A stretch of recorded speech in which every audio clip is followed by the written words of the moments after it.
मजदूर दिन रात मौत के शहर की खुदाई कर रहे थे, लेकिन गलती से उन्होंने इंसानों को खाने वाले खूंखार कीड़ों का एक बड़ा झुंड निकाल लिया। सब लोग डर के मारे अपनी जान बचाकर भागने लगे, लेकिन फिर भी बहुत से लोग उन कीड़ों का शिकार बन गए। ये सब देखकर अनाक बहुत खुश हो रही थी, क्योंकि इन कीड़ों के बाहर आने का मतलब था कि जमीन के नीचे छुपा खजाना अब बहुत करीब है। उसके आदमियों ने तुरंत फ्लेम थ्रोअर से उन कीड़ों को जलाकर भगाना शुरू कर दिया। कीड़ों के जाने के बाद ही मजदूरों ने दोबारा खुदाई शुरू की। जहां से कीड़े निकले थे, वहां खुदाई करने पर उन्हें सच में एक बहुत बड़ा अंबर का पत्थर मिला। उसके अंदर जो चीज कैद थी, उसे देखकर म्यूजियम का डायरेक्टर खुशी से पागल हो गया, क्योंकि उसमें वही हाई प्रीस्ट कैद था जिसे सालों पहले मम्मी बना दिया गया था। हालांकि वो अब पूरी तरह से एक मम्मी बन चुका था, लेकिन अभी मिली उस काली जादुई चीज की मदद से उसे जिंदा किया जा सकता था। लेकिन उनका लालच यही नहीं रुका। उनका प्लान स्कॉर्पियन किंग को जगाने का भी था, ताकि वो मौत के देवता अनुबिस की आर्मी को बुला सके। अगर हाई प्रीस्ट उस स्कॉर्पियन किंग को मार देता है, तो उसे वो सारी ताकत मिल जाएगी और वो मौत की उस पूरी आर्मी को कंट्रोल कर लेगा, जिससे वो पूरी दुनिया पर राज कर सकेगा। सच में ये एक बहुत ही खतरनाक और पागलपन भरा प्लान था, लेकिन अभी भी उनके पास एक सबसे जरूरी चीज नहीं थी, और वो था स्कॉर्पियन किंग का ब्रेसलेट। क्योंकि सिर्फ इस ब्रेसलेट के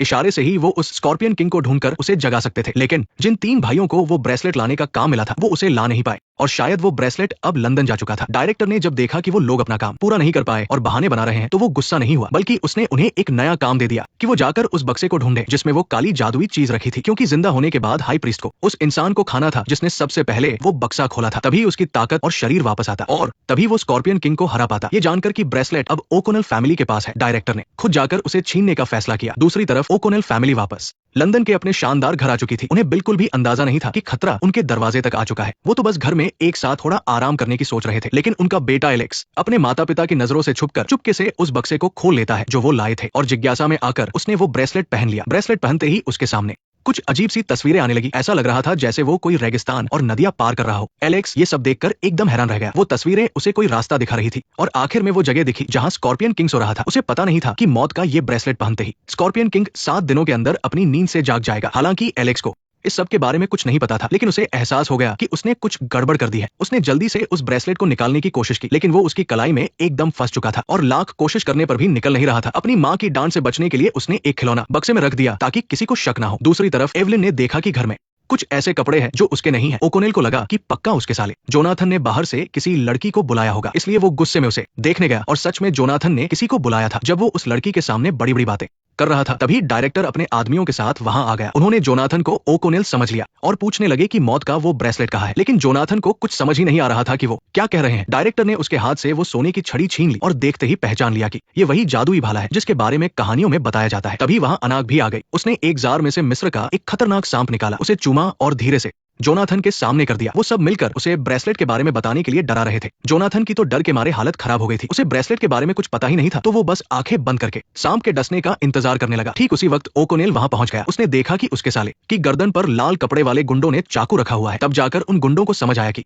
उन्होंने गलत आदमी को पकड़ लिया है। अनाक ने तुरंत वो सांप ओकोनेल की तरफ फेंक दिया। लाल कपड़े वाले गुंडे ने भी उस पर एक चाकू फेंक कर मारा, लेकिन ओकोनेल बिल्कुल नहीं घबराया। उसने बड़े ही शानदार तरीके से उस चाकू को पकड़कर उसी गुंडे को मार गिराया। उसे इतना फुर्तीला देखकर एक गुंडे को गुस्सा आ गया, और उसने सीधा मशीन गन से गोलियां चलाना शुरू कर दिया। फायरिंग इतनी तेज थी कि ओकोनेल को अपनी जान बचाने के लिए छुपना पड़ा। इसी अफरातफरी का फायदा उठाकर जोनाथन ने अपना वो जादुई भाला वापस छीन लिया। उधर दूसरी तरफ ब्लैक भी अपने गुंडों के साथ एवलिन का रास्ता रोक कर खड़ा था। वो लोग उससे वो मौत का ब्रेसलेट छीनना चाहते थे। एवलिन ने तुरंत अपना हथियार निकाला और अपने बेटे को पीछे छुपा लिया। उसकी आंखों में गुस्सा साफ दिख रहा था, लेकिन दुश्मन गिनती में ज्यादा थे और बहुत खतरनाक लग रहे थे। वो किसी भी कीमत पर बक्सा छीनना चाहते थे। जब लगा कि अब वो नहीं बच पाएगी, तभी सही मौके पर फ्राउ का एक रक्षक आर्डेद बे वहां आ गया। उसने उन लाल कपड़े वाले गुंडों के साथ जबरदस्त लड़ाई शुरू कर दी। किसी ने सोचा भी नहीं था कि मिस्र के उस सफर के बाद एवलिन अब वो कमजोर लड़की नहीं रही थी। उसने भी लड़ना सीख लिया था, और अब वो बहुत तेजी से हथियार चलाकर दुश्मनों का डटकर मुकाबला कर रही थी। ये देखकर ब्लैक भी तलवार लेकर उस रक्षक से भिड़ गया। कुछ देर लड़ने के बाद आर्डेद बे कमजोर पड़ने लगा और ब्लैक उस पर भारी पड़ने लगा। एवलिन ने हालांकि अपनी पूरी जान लगाकर कई गुंडों को मार गिराया था, लेकिन वो थक चुकी थी। तभी एक पल की चूक में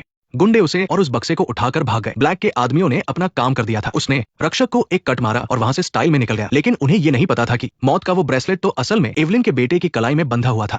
दूसरी तरफ ओकोनेल और जोनाथन गोलियों की बारिश की वजह से बाहर नहीं निकल पा रहे थे। कोई और रास्ता ना देखकर दोनों ने खिड़की से कूदकर अपनी जान बचाई। लेकिन जब ओकोनेल ने देखा कि एवलिन को किडनैप कर लिया गया है, तो वो घबरा गया। वो उसके पीछे भागने ही वाला था कि तभी और गोलियां चलने लगी और उसे पीछे हटना पड़ा। उस समय ओकोनेल को नहीं पता था कि उसकी पत्नी को कौन ले गया है। तभी उसने उस रक्षक को अपने सामने खड़ा देखा। आर्डेद बे को देखकर ओकोनेल अपना सारा गुस्सा उसी पर निकालने लगा। उसे लगा कि ये इंसान पनौती है, जब भी इससे मिलता हूं तो कुछ बुरा ही होता है। आर्डेद बे ने बिना कोई सफाई दिए उन्हें तुरंत बताया कि डायरेक्टर और उसके आदमियों ने हाई प्रीस्ट को निकाल लिया है। वो लोग उसे जिंदा करके स्कॉर्पियन किंग को ढूंढकर उससे लड़ने का प्लान बना रहे हैं ताकि वो पूरी दुनिया पर कब्जा कर सके। उसने उन्हें ये सारी बात बता दी और इन सब का सबसे अहम हिस्सा वो मौत का ब्रेसलेट है जो चोरी हो गया है। सब लोग परेशान थे कि तभी एलेक्स ने अपनी आस्तीन ऊपर करके कहा कि चिंता मत करो, ब्रेसलेट तो उसके हाथ में ही है। उसने उन्हें वो सारी अजीब चीजों के बारे में बताया जो उसने ब्रेसलेट पहनने के बाद देखी थी। लेकिन आर्डेथ बे की अगली बात सुनकर ओकोनेल के होश उड़ गए। उसने कहा कि जिसने भी ये ब्रेसलेट पहना है उसे 7 दिन के अंदर अहम शेरे के पिरामिड तक पहुंचना होगा, तभी ये निकलेगा, वरना मौत का देवता इस बच्चे की जान ले लेगा। ये तो एक के बाद एक मुसीबत थी।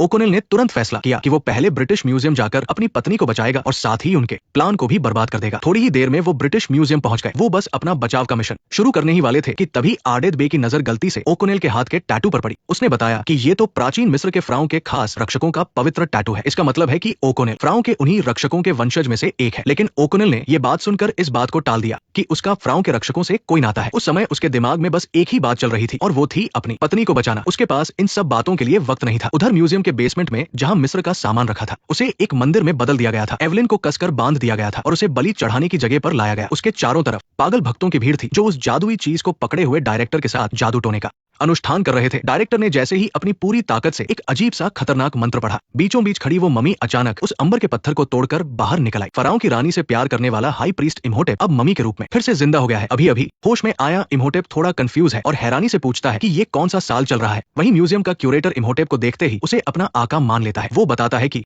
स्कॉर्पियन किंग को खत्म करने का ये सही समय है। अगर वो कामयाब हुए तो मौत के देवता की उस जादुई सेना पर उनका कब्जा होगा और फिर पूरी दुनिया पर उनका राज होगा। अपनी वफादारी साबित करने के लिए क्यूरेटर ने 2 शानदार तोहफे भी तैयार रखे हैं। पहला तोहफा है इम्होटेप का पहला प्यार अंक सुनामुन। दूसरी तरफ एवलिन को फिर से अतीत के नजारे दिखने लगते हैं। उसके सामने खड़ी ये खूबसूरत औरत अचानक प्राचीन मिस्र के कपड़ों में नजर आने लगती है। असल में वो फराओं की रानी अंक सुनामुन का ही पुनर्जन्म है। अंक सुनामुन धीरे धीरे इम्होटेप के पास जाती है और दोनों एक दूसरे की आंखों में खो जाते हैं। अपने प्यार को वापस पाकर इम्होटेप बहुत खुश होता है। अब उसका मिशन और प्यार दोनों उसके पास है। हालांकि अभी अंक सुनामुन सिर्फ एक इंसान के रूप में है, लेकिन उसे यकीन है कि वो जल्द ही अपनी पुरानी आत्मा को वापस बुला लेगी। इस बार उन्हें हमेशा के लिए एक होने से कोई नहीं रोक सकता। उनकी ये प्यार भरी बातें सुनकर क्यूरेटर को भी अजीब लगता है और वो वहां से खिसक लेता है। वो और उसका लाल कपड़े वाला साथी इम्होटेप को दूसरा सरप्राइज यानी मौत के देवता का ब्रेसलेट देने की तैयारी करते हैं। लेकिन जैसे ही वो खुशी खुशी बक्सा खोलते हैं उनके होश उड़ जाते हैं। वो जादुई ब्रेसलेट वहां से गायब हो चुका था। ये देखकर वो साथी गुस्से से पागल हो जाता है। उसे यकीन हो जाता है कि ये काम उसी बच्चे एलेक्स का है। लेकिन कोई बात नहीं, उन्होंने एवलिन को किडनैप कर लिया है तो उनके हाथ पूरी तरह खाली नहीं है। जालिम अंक सुनामुन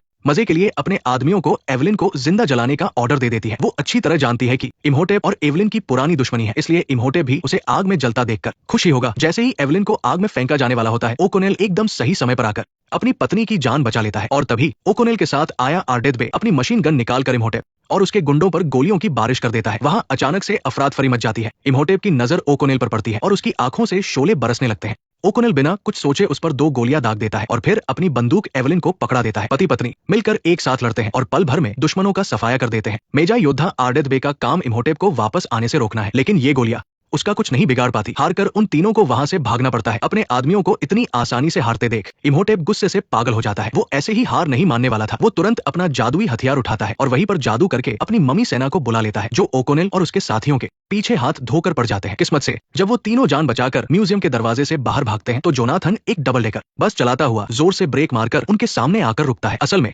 जोनाथन ने अंदर लड़ाई की आवाज सुन ली थी। वो अपनी कार स्टार्ट करके उनकी मदद के लिए आने वाला था, लेकिन घबराहट में उसने कार की चाबी ही तोड़ दी। मजबूरी में उसे ये बस लेकर आना पड़ा। लेकिन उन्होंने सपने में भी नहीं सोचा था कि ये मम्मी जमीन पर नहीं चलेंगी, बल्कि वो दीवारों को तोड़कर भूखे भेड़ियों की तरह बस के पीछे दौड़ने लगेंगी। पैरों पर दौड़ने वाले इन राक्षसों की रफ्तार फुल स्पीड में भागती बस से जरा भी कम नहीं है। वो तो बस से भी आगे निकलने वाले हैं। ओकोनेल उन्हें रोकने के लिए गोलियां चलाता है, लेकिन ये राक्षस कुछ अलग ही है। वो पूरे रास्ते उछल कूद कर रहे हैं और दीवारों पर ऐसे दौड़ रहे हैं कि देखकर सिर चकरा जाए। हैरानी की बात तो यह है कि ओकोनेल और आर्डेथ बे गोलियां चला चलाकर थक चुके हैं। बड़ी मुश्किल से 2 मम्मी के टुकड़े हुए हैं, लेकिन वो फिर से ऐसे उठ खड़े हुए जैसे कुछ हुआ ही ना हो। वो लगातार पीछे पड़े हैं और जल्द ही डबल डेकर बस पर कूद जाते हैं। अब सब लोग इन मम्मियों के बीच बुरी तरह फंस चुके हैं। उनमें से एक मम्मी चीखते हुए बस के अंदर घुसती है और सीधा आर्डेथ बे पर हमला कर देती है। भले ही उनका आधा शरीर उड़ चुका हो, लेकिन वो फिर भी किसी पागल जानवर की तरह लड़ रहे हैं। सबसे डरावनी बात तो ये है कि इन मम्मियों के हाथ लोहे के हुक जैसे हैं, जो गाड़ी के लोहे को ऐसे फाड़ रहे हैं जैसे संतरे का छिलका छील रहे हो। ओकोनेल अपनी बंदूक रीलोड कर ही रहा होता है कि एक मम्मी उसे जमीन पर पटक देती है। उसकी शॉटगन उसके हाथ से छूटकर बस के नीचे वाले हिस्से में गिर जाती है। वो मम्मी ओकोनेल को उठाकर जोर जोर से पटकने लगती है, जिससे उसका सिर चकराने लगता है। नीचे आर्डेथ बे की हालत भी कुछ खास ठीक नहीं है। जो मम्मी उससे लड़ रही है उसके पंजे बहुत तेज है और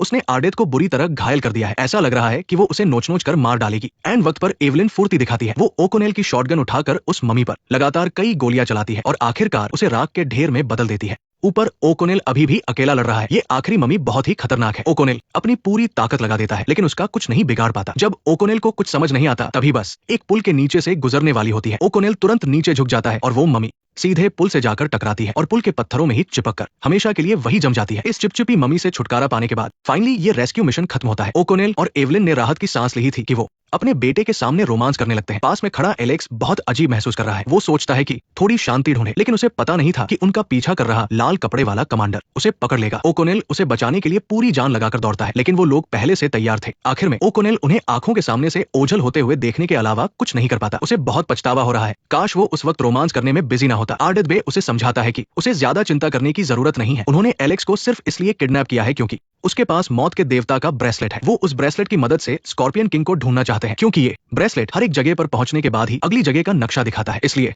जब तक वो अपनी मंजिल तक नहीं पहुंच जाते वो एलेक्स को कोई नुकसान नहीं पहुंचाएंगे। आखिरकार जो ब्रेसलेट पहनता है रास्ता भी सिर्फ उसी को दिखता है। क्यूरेटर इम्होटेप को बताता है कि उसे पता चला है कि उस बेवकूफ जोनाथन के पास जादुई भाला है जो इम्होटेप को मार सकता है। लेकिन इम्होटेप कहता है कि एक बार मेरी पूरी ताकत वापस आ जाए तो ये भाला मेरे लिए सिर्फ एक लकड़ी का टुकड़ा होगा। ये बोलकर वो अंकसुनामुन के गले लग जाता है। उनका रोमांस तो ओकोनेल से भी ज्यादा चल रहा था। इसके बाद इम्होटेप का ग्रुप एलेक्स को लेकर ट्रेन से कारना के पुराने शहर की ओर निकल पड़ता है। एलेक्स टाइम पास करने की कोशिश कर रहा था ताकि उसके माता पिता उसे बचाने आ सकें, लेकिन उसे सीधा इम्होटेप के सामने पेश कर दिया जाता है। क्योंकि ब्रेसलेट ने एलेक्स को चुना है इसलिए इम्होटेप उसे मारना नहीं चाहता। वो उसे इस श्राप का सच बताता है। अगर वो ब्रेसलेट एक्टिवेट होने के 7 दिन के अंदर अहमशेर के पिरामिड तक नहीं पहुंचा तो ये ब्रेसलेट उसकी आत्मा को निगल जाएगा। अब इस समय सीमा में सिर्फ कुछ ही दिन बचे हैं। इस बच्चे से सही रास्ता निकलवाने के लिए इम्होटेप अपने चेहरे का मास्क उतारता है। जो लोग इम्होटेप की पुरानी लड़ाइयों के बारे में जानते हैं वो ये भी जानते हैं कि उसे हराना नामुमकिन नहीं है, उसकी कमजोरी है और अनुबिस की मरे हुए लोगों की सेना को बुलाकर ही वो अपनी इस सबसे बड़ी कमजोरी को दूर कर सकता है। लेकिन अभी वो मम्मी वाली हालत में है और पूरी तरह जिंदा नहीं हुआ है। उसे पहले अपना वो